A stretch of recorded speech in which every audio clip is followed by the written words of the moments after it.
I'm sure you found Benny's demise pleasing. The destruction of an enemy? There are few things more satisfying. Let's press on, shall we? As I was telling you before, I want Mr. House out of the picture. You have an interest in his death, too. If he knows that you destroyed his gadgets beneath the fort, he will strike back. You know where to find him. How he dies, I leave up to you.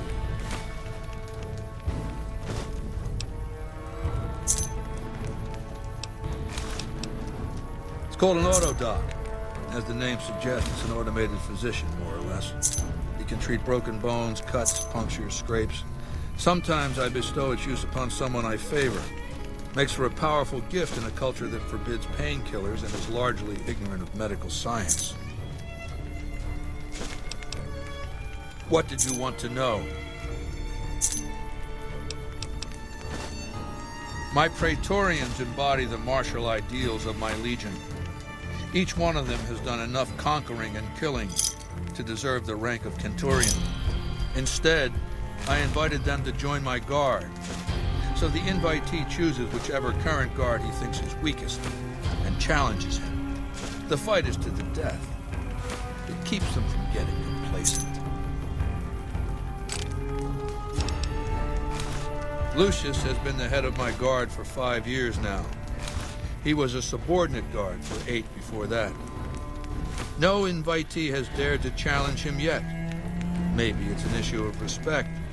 He is getting on in years. What else did you want to know?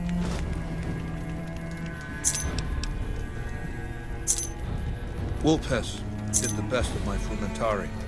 A remarkable individual from an unremarkable tribe south of the Utah. He was brought into the Legion as a boy, survived training, fought well enough as a legionary to be promoted to the rank of decanus. Then in battle against an unimportant tribe, he broke ranks and led his contubernium through a hole in their defenses to capture its chieftain. Well, his Centurion wanted him crucified for disobedience, so I made him a frumentari. Whatever I require, infiltration, assassination, dramatic atrocities to break the spirit of the enemy, etc. They're mentally flexible. They operate behind enemy lines for extended periods, imitating the enemy's customs without becoming sullied. In all these things, Vulpes is a master. What else did you want to know?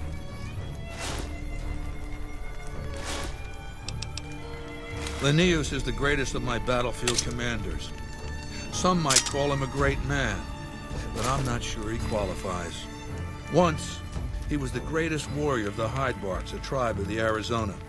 Maniacal in battle. Sometimes he'd ambush Legion patrols by himself. When after several months we found and surrounded the Hydebarks camp, their chieftain raised a banner of surrender.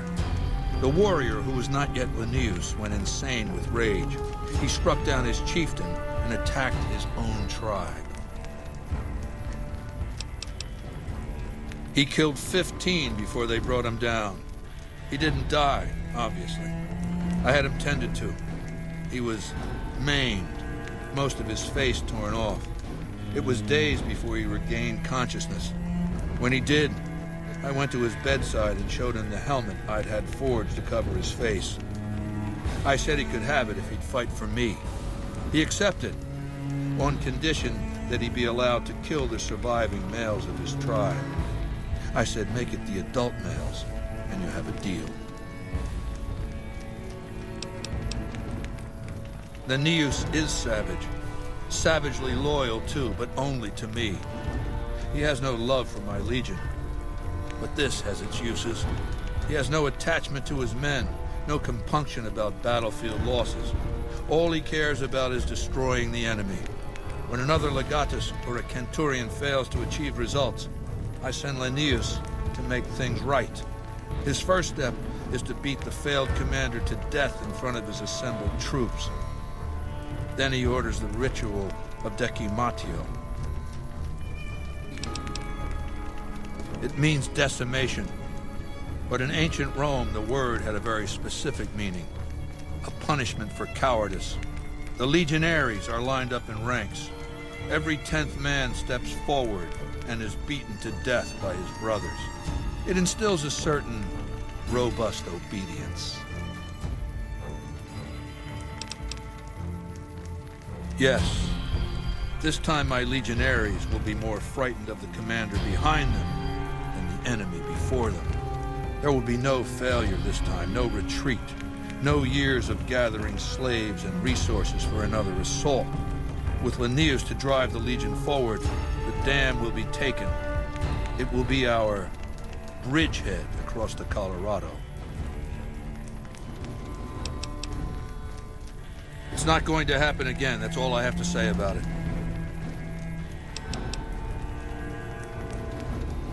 And I've heard it's a bad idea to tempt the wrath of Caesar. Change the subject. What else did you want to know?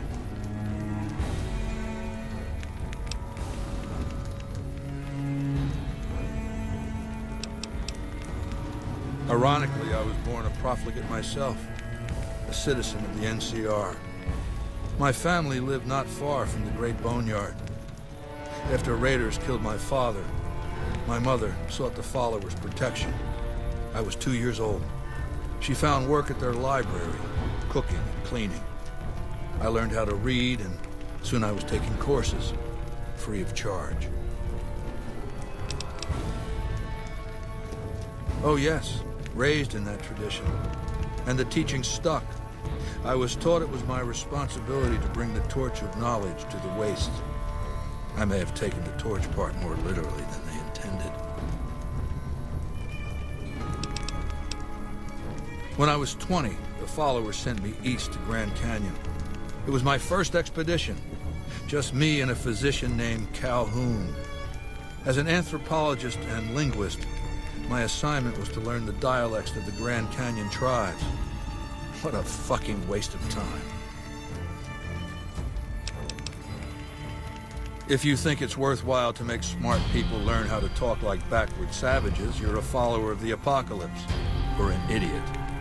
Anyway, we met up with a Mormon missionary who already knew a bunch of dialects, Joshua Graham. He was supposed to teach me, but before that went too far, the Blackfoot tribe captured us to hold us for ransom. They were a backward bunch, but the real problem was they didn't know how to fight.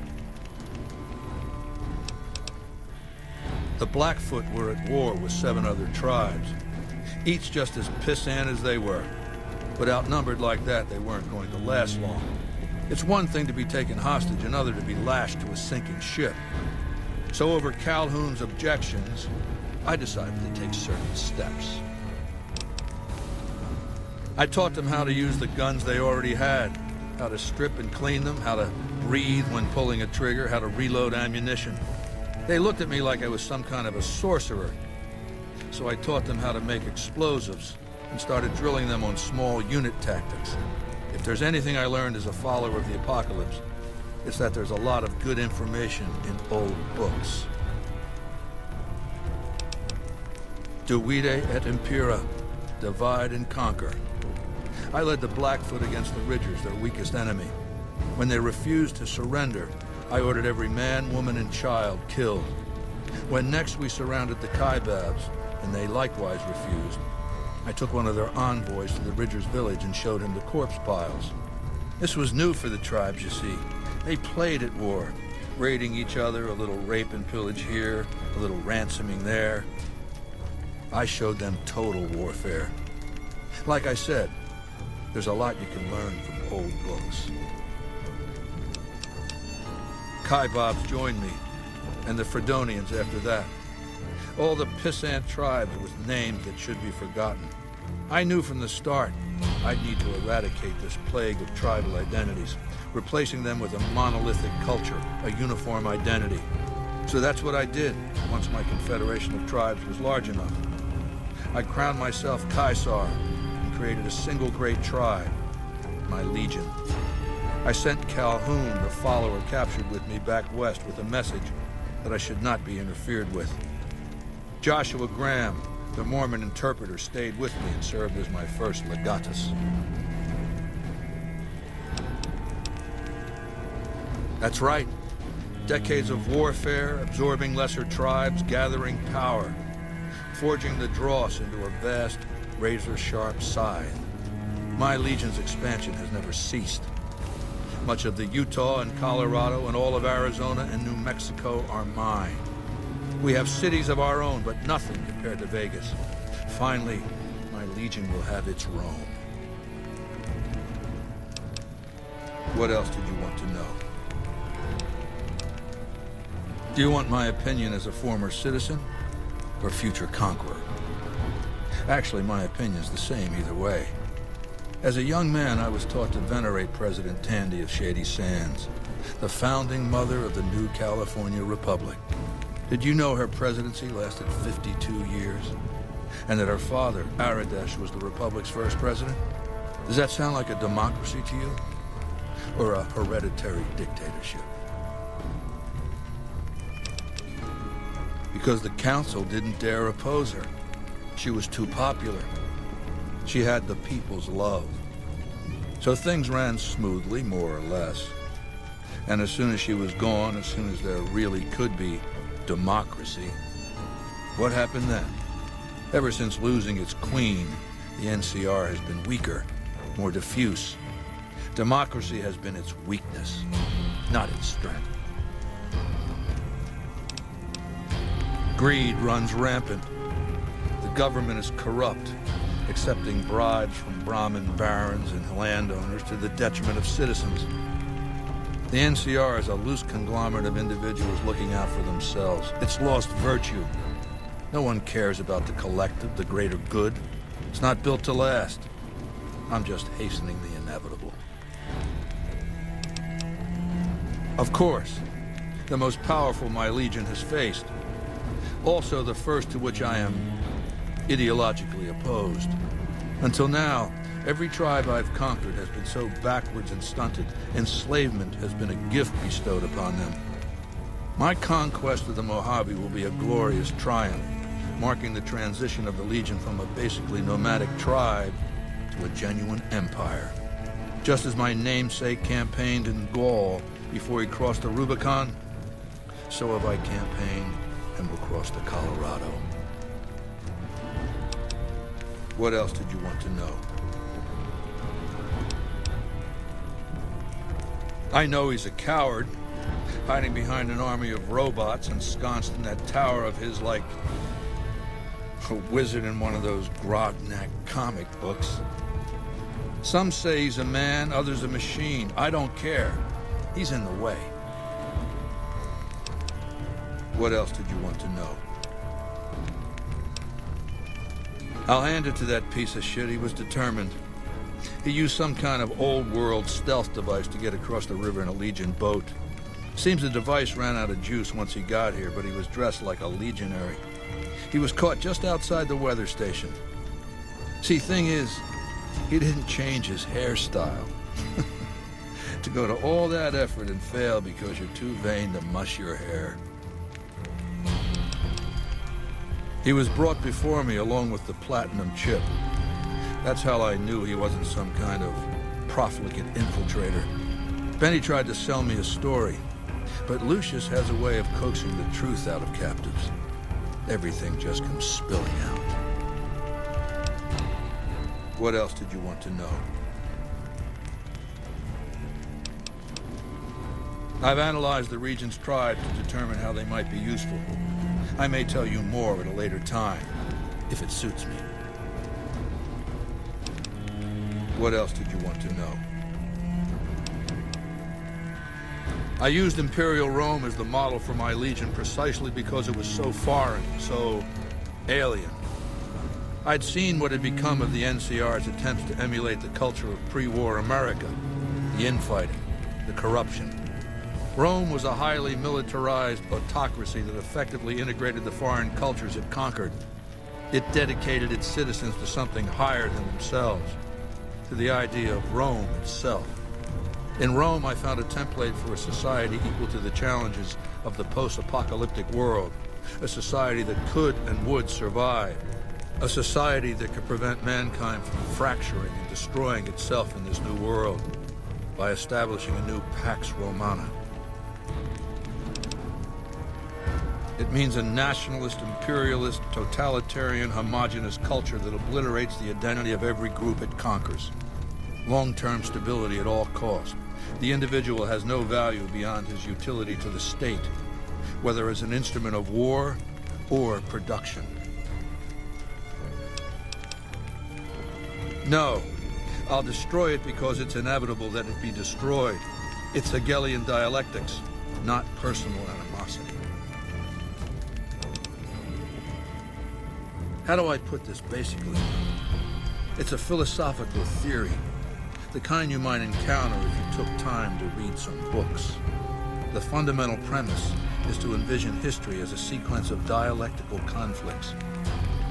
Each dialectic begins with a proposition, a thesis, which inherently contains or creates its opposite, an antithesis.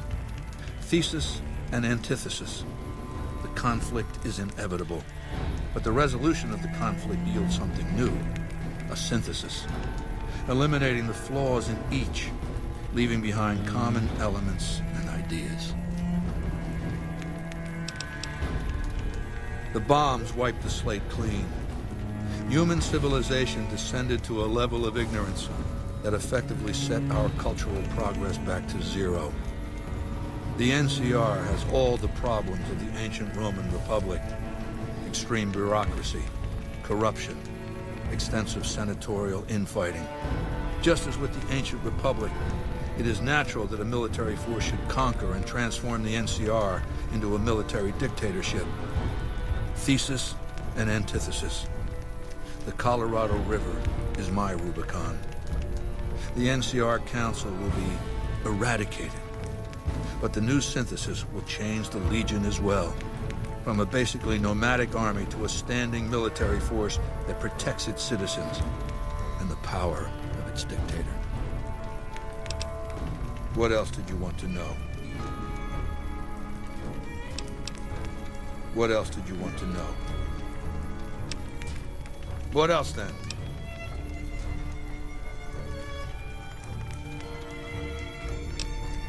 What else did you want to know? What else then?